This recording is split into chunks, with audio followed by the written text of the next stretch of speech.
quand tu es à une caisse en train de faire la queue et qu'il y a 1 heure d'attente, où tu te décides que putain, il y a 1 heure d'attente et je suis en colère, tu vois, où tu décides en fait juste d'être content et peut-être de parler à la mamie qui est devant toi. Révélateur de bonne humeur, cache pas ta joie.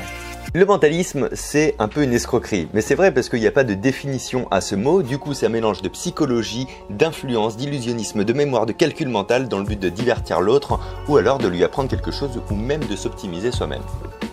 Est-ce que tu crois que grâce au mentalisme, enfin à l'exercice du cerveau, on peut réussir à être plus joyeux? Ta seule manière d'être heureux, c'est maintenant. C'est jamais avant et c'est jamais plus tard. On peut toujours attendre plus de la vie, mais on peut aussi s'autoriser à être très content de ce qu'on a maintenant. Je te prends l'exemple des noms d'abonnés, mais je pourrais être en mode « Putain, je suis toujours pas 1 million, quoi !» Juste pour oublier que j'ai déjà 900 000, tu vois. D'ailleurs, ma différence entre aujourd'hui, où ça va plutôt pas mal, et en 2000, où je vivais dans une tôle de tente en faisant les marchés, eh ben, la notion de bonheur, elle n'a pas changé depuis. Je pense qu'il ne faut pas du tout qu'il y ait la dictature du bonheur, tu sais. On a ça en développement personnel, où j'ai des copines, où des fois, je les envoie un peu paître, tu vois.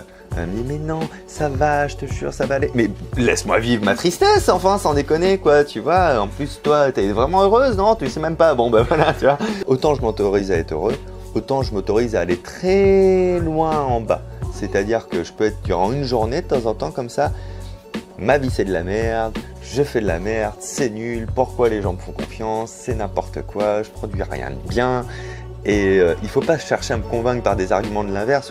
Je décide de vivre ce moment-là, tu vois, j'en ai besoin. Je suis sûr que même quand je suis dans ces moments donnés, dans le fond du fond, je dois être heureux quelque part, tu vois, parce que je vis mon petit truc, je me roule dans ma fange de tristesse, et puis je sais que je vais en ressortir assez vite, quoi, tu vois.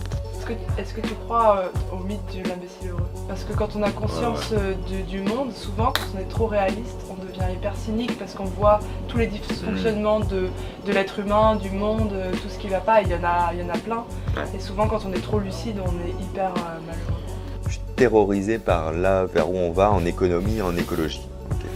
C'est au point de remettre en cause le fait d'avoir des enfants aujourd'hui. La démographie actuelle me terrorise, donc je suis terrorisé par plein de choses, tu vois. Mais ces peurs-là n'empêchent pas mon bonheur à moi, tu vois. On peut constater le monde et c'est vraiment flippant.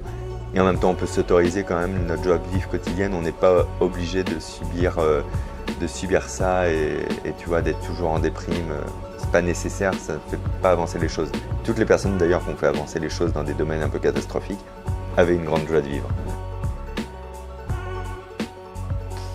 Trop beau, tu sais, la vie c'est trop beau que je suis allé j'ai eu un élan d'émotion, je suis allé dans les toilettes pour pleurer un peu discrètement, mais juste, c'était pas pleurer, c'était juste laisser couler un peu de joie, quoi, tu vois, c'était de la joie liquide en fait, quoi. Bah écoutez, je n'ai rien à conclure de spécial, mais si ça vous a plu, pensez à vous abonner à cette chaîne, voilà, tout ce que j'ai à dire, je vous manipulerai pas, mais abonnez-vous quand même. Et cachez pas votre chose. C'est ça.